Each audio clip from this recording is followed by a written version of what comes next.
Hello बच्चों। बच्चों, इससे पहले की जो हम लोगों की क्लासेस हुई थी उसमें हम लोगों ने रैखिक समीकरण पढ़ा था। ठीक है, रैखिक समीकरण क्या होते थे? रैखिक समीकरण ऐसी इक्वेशंस जिसकी मैक्सिमम पावर, ठीक है, सबसे बड़ी घात क्या होती थी? एक होती थी। ठीक है, 1 होती थी, उसे हम लोग क्या कहते थे? रैखिक समीकरण। जैसे हमने लिखा 2x + y = 1। ठीक है, तो इसमें x की मैक्सिमम पावर कितनी है? 1।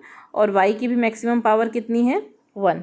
ठीक है, तो मैक्सिमम पावर जो भी चर होगा उसकी मैक्सिमम पावर कितनी होगी? 1 होगी। तो वो क्या होंगे? हमारे रैखिक समीकरण।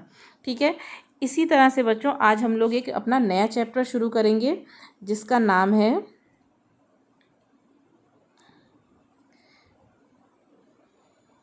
द्विघात समीकरण। ठीक है, द्विघात समीकरण को हम लोग क्वाड्रेटिक इक्वेशन भी कहते हैं। क्वाड्रेटिक इक्वेशन भी कहते हैं। ठीक है, अब क्वाड्रेटिक इक्वेशन जानने से पहले हम लोग ये जान लेते हैं कि द्विघात बहुपद क्या होता है। ठीक है, बहुपद तो सबको पता है, द्विघात बहुपद क्या होते हैं।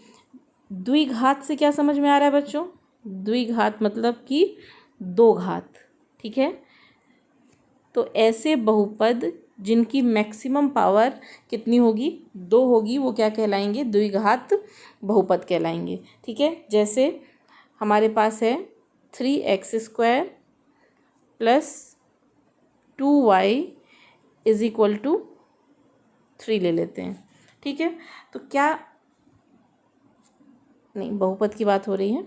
ठीक है, मान लीजिए हमारे पास दिया हुआ है 3x² + 2y। ठीक है, तो क्या ये द्विघात बहुपद है? हाँ, ये द्विघात बहुपद है। क्यों है? क्योंकि इसकी मैक्सिमम पावर जो चर है, चर क्या है? x की मैक्सिमम पावर कितनी है? 2 है। तो ऐसे बहुपद जिनकी मैक्सिमम पावर कितनी होती है? अधिकतम घात कितनी होती है? 2 होती है, वो क्या कहलाते हैं? हमारे द्विघात बहुपद कहलाते हैं। ठीक है, अब हमारे चैप्टर का नाम क्या था? द्विघात समीकरण। ठीक है, तो समीकरण हमने आपको सबको बताया था क्या होते हैं समीकरण। ठीक है, जिसमें द्विघात समीकरण क्या होते हैं हमारे? सबसे पहले समीकरण क्या होते हैं? ऐसे टर्म या ऐसे पद जिनमें LHS और RHS दोनों होता है। ठीक है, और जब LHS RHS दोनों बराबर होते हैं तो हमारी बैलेंस्ड इक्वेशन होती थी। तो अब द्विघात समीकरण क्या होंगे? इसमें भी LHS और RHS होगा तब तो वो समीकरण होगा, लेकिन द्विघात होने की वजह से क्या हो जाएगा? इसमें सबसे बड़ी घात जो होगी चर की वो क्या होगी? 2 होगी। ठीक है, जैसे मान लीजिए हमने लिखा 2x² -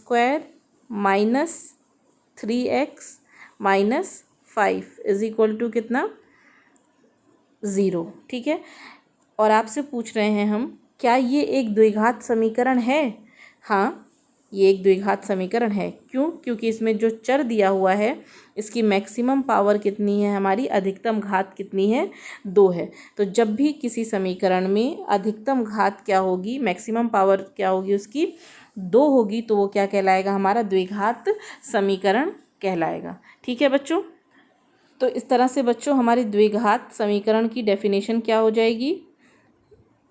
द्विघात समीकरण की हमारी डेफिनेशन क्या हो जाएगी? ऐसा समीकरण या ऐसा बहुपद जो कि 2 घात वाला हो, ठीक है, और उसके बराबर में क्या हो? 0 हो। ठीक है, उसके बराबर में 0 हो तो वो क्या कहलाएगा? हमारा द्विघात बहुपद, द्विघात समीकरण कहलाएगा। ठीक है, अब द्विघात समीकरण का जो हमारा मानक रूप होता है वो भी देख लेते हैं हम लोग। जैसे हम लोगों ने रैखिक समीकरण का मानक रूप देखा था, वैसे ही द्विघात समीकरण का भी मानक रूप होता है ax² + bx + c = 0। तो हमारा मानक रूप क्या होता है द्विघात समीकरण का? द्विघात समीकरण का मानक रूप हमारा होता है ax² + bx + c = 0, जहाँ a, b और c हमारे क्या हैं? अचर हैं। ठीक है, जहाँ a, b और c हमारे अचर हैं जिनको हम लोग कांस्टेंट भी कहते हैं, ठीक है। और एक्स स्क्वायर और एक्स हमारे क्या हैं, चर हैं जिनको हम लोग वेरिएबल्स भी कहते हैं।